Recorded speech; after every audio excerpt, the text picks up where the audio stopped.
Hi YouTube, I'm back to do our lesson 9 in our Truth About Witchcraft series, and this title is Preparing to Do Ritual.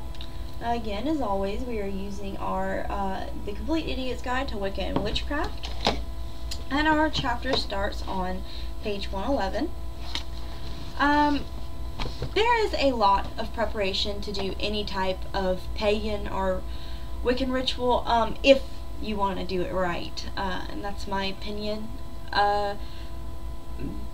Basically, you're going to do something like a ritual bath, and you're going to do meditation, and you're probably going to fast and stay abstinent, and things along those lines to keep your body and your mind pure. First, we're going to talk about ritual baths. A ritual bath is a mix of different herbs, stones, and oils to help purify the body. And the ritual baths materials, such as the herbs, stones, and oils, you can use the properties of those to help shape your ritual bath into what you want it to be. Now, generally, whenever I do my ritual baths, I usually just stick with the classic purification and protection ritual bath. But whenever you're working like a really heavy spell, say for employment, or say a spell to help you lose weight, you're going to want to use any stones and herbs and oils that have properties that go into accordance with that, so your spell is even stronger.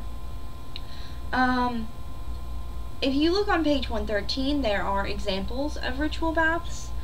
I will give you the basically run-of-the-mill formula that I use. I use tiger's eye, moonstone, amethyst, quartz, mugwort, thyme, rosemary, lavender, and eucalyptus oil. And I start with tiger's eye because that's my chosen stone. It's also a sunstone, so it has to do with, the god, so that'd be used as sabbats. It also has to do with courage, transformation, protection, and anything that dispels negativity from your life. Then moonstone is a goddess stone, and you would use that at S-bats. And moonstone is also good for grounding, divination, magic, and harmony. Then you have your amethyst. That helps with courage and healing, and it also helps open the crown chakra really well. Next is clear quartz, and run-of-the-mill clear quartz helps with intensifying any type of energy, and personally I think it wouldn't hurt to put clear quartz in almost everything you do. Mugwort is for strength, protection, and mental powers. Rosemary, purification, protection, and deflects negativity. Thyme is for health, healing, and sleep. Lavender oil, which I would suggest to put in every bath just because of its calming properties, is for calming and relaxation. And then eucalyptus oil is health and healing, and it also has calming properties. Now, as far as the ingredients for my ritual bath go, these basic stones and herbs and oils are just kind of something you can do anytime. Now, if there is an oil or herb or something that that you really enjoy the smell of, or it stimulates your energies, or it makes you feel a little looser, and you look up the properties and they don't have anything to do with what you're doing, don't let that discourage you, because this smell or the feel or something has drawn you to this for a reason. And just because the magic properties don't go with what you're doing does not mean it's not there for a reason. Now, whenever you're taking a ritual bath, it is really suggested to meditate. I always meditate for about 10 minutes, and then I do some visualization exercises. Now, the point of the visualization exercise is to help your mind realize that you're being purified. And the visualization exercise I do is basically whenever I start to, after I'm done with my meditating, I start to picture my whole form just this black shroud. And I picture it as sticky and dirty and messy, like my mind is, during the day with all that stress and work or schoolwork or anything like that. And whenever I soak in the tub, I picture the water from the tub rushing over and pulling some of this black off of me every time the water moves.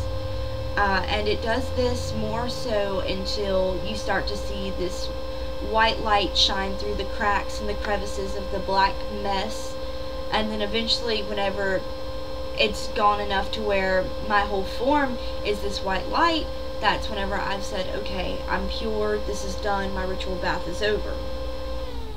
Now if you go to the bottom of that page, it shows you some different chants to use with the sample ritual baths.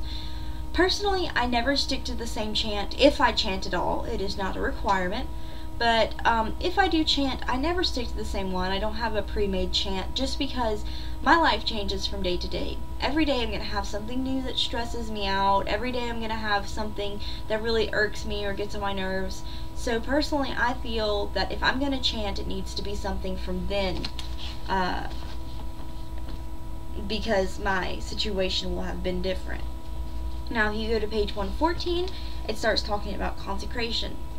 Consecration is basically to bless or to make something sacred by purifying it. And you can do that with a smudge stick or any of the representations of the elements, or even the elements themselves. When doing your consecration with the elements, you must remember that north is earth, and east is air, south is fire, and west is water.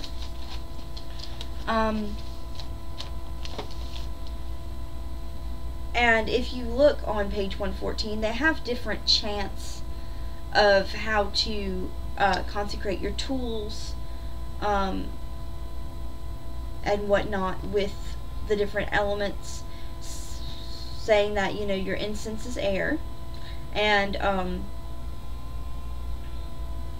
your flame is fire, obviously, and your water is water, and then, you know, so on and so forth. Now, whenever I do water, I use holy water, which is just, you know, run-of-the-mill holy pagan water, salted water that I've left out in the moon and blessed. And then for my fire, I tend to use my illuminator candle or my fire candle. That's only if I'm going to call fire as a quarter, though, but I usually just use my illuminator candle because of all the magic it has stored in it. Then obviously incense for air, and salt or sand for earth.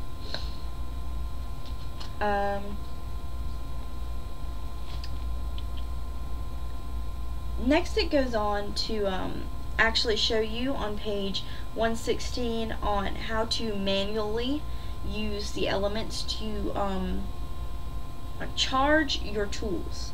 Now, charging tools,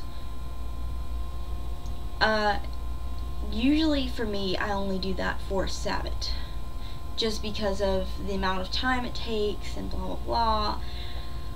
You charge a tool by leaving it in a certain energy. Like, if I wanted to charge my chalice by the goddess, I would leave it out in the moonlight. If I wanted to charge my athame by the god, I would leave it out during the daytime so it soaks up the sunlight. You can also do this with all of the different elements. For air, you pretty much just tie it with a rope and hang it in a tree where the breeze can hit it. Fire, there's a lot of different ways to do this. The most common is that you put your tool or whatever you're trying to purify by fire into a box. I would suggest a metal safe, you know, heat safe box, and then you basically just put a candle on top of it and you let it burn for an hour. And then with water, you put it, you know, if it needs to be in a bag or whatever, you put it in something safe and then you submerge it in water. And then with earth, you pretty much bury it. There are other ways to charge your tools by the moon and sun, and I would suggest always charging your stones by the moon, unless it's specifically a sunstone. but I always charge my stones on the full moon. It really lets them get that energy that's really going to be potent for whenever you use them, because you might not do whatever spell you need to do on the full moon, and whenever you do it, you'll already have those stones ready to do that spell work, and they'll be charged already. Now we go on to grounding yourself.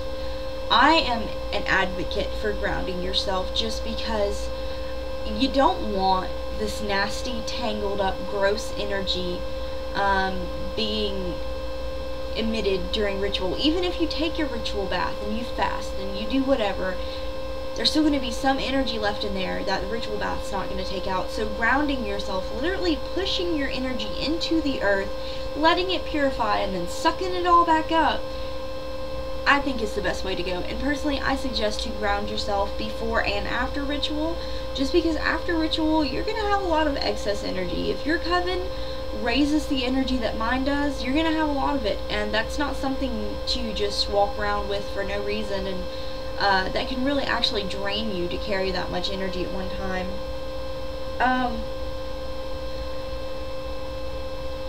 Grounding yourself really is a way to completely purify any energy you have left. And this is to dispel any potentially tainted or nasty, tangled up energies. And it also can help open your chakras really well. And your chakra, which if you see in our little definition box, means wheel in Sanskrit, and it's basically these round disc of spinning energies that lie along your spinal line, from your tailbone to your head, and there's a lot of debating over chakra. Personally, I actually don't do too much with my chakra. I do work on it a little bit, but not enough to be able to do a video all about chakras. Now, if you look in our book, it also has different ways of grounding yourself. Some of these are very, very effective. Personally, I ground myself just by lying flat on my stomach with my palms out and my toes touching the ground, and I always do it on actual ground, not on concrete or carpet, and I just let the energy seep out of me. Now, there are really creative ways, like stomping your ground on the feet to get out all that excess energy is a good way. And then becoming a tree actually is one of them, and it has the whole becoming a tree process in our book, and it's very beautiful actually to do if you already have a set type of tree in mind, and I suggest everyone try it at least once. Then our chapter talks about focus. Focus is no hocus pocus, and that's true. If you don't focus during a spell, you're not going to get the results you want. You are literally manipulating the forces, the raw forces of the universe, and if you're doing it half-assed, you're just not going to get what you want, honey. You really have to pour your mind and soul. You really have to believe that that's what's going to happen. And you really have to focus and pay attention to what you're doing.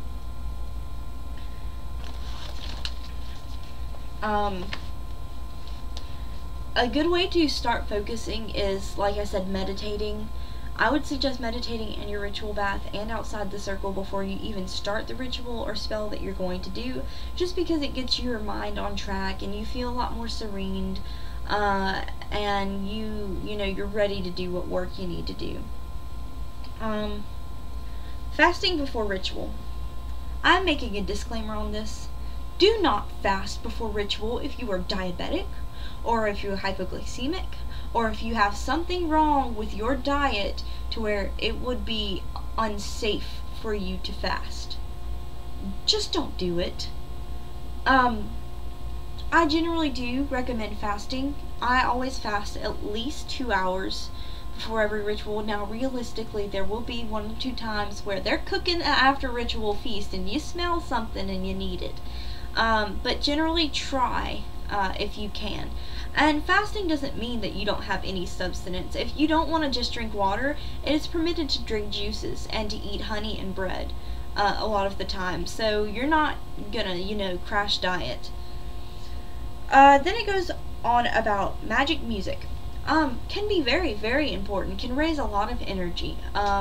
Magic music will help you get your mind focused. It will create a theme in your circle. It will set a beat for you to move to.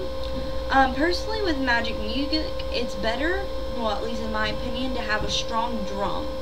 If it's an album, if you're doing some type of Celtic or just regular pagan music, make sure it has some type of strong beat or strong drum to it. And it's better for it to start off slow and then get really, really fast and then kind of trail off slow again, because that is a great rising energy method. Naturally, just listen to an album of drummers doing that and see if your heart doesn't raise just a little bit. But drum music is an excellent way to really get the energy going in your coven. Now we will go over the least you need to know. Taking a ritual bath is an important part of the preparation for your ritual. It relaxes you, cleanses you of negative energy, and gets you in the right mindset for your ritual. When you consecrate tools, you rid them of negative energy, a necessary preparatory step for ritual, and ask the Lord and Lady to bless them. You must ground yourself before ritual to stabilize your energy, which allows you to receive energy from the earth and helps you focus. Focus, focus, focus. Without focus, there is no ritual and no magic. Music is important in Wicca, just as it is in many other religions. Alright, you guys, thank you so much for watching, and I hope you come back for Truth About Witchcraft Lesson 10.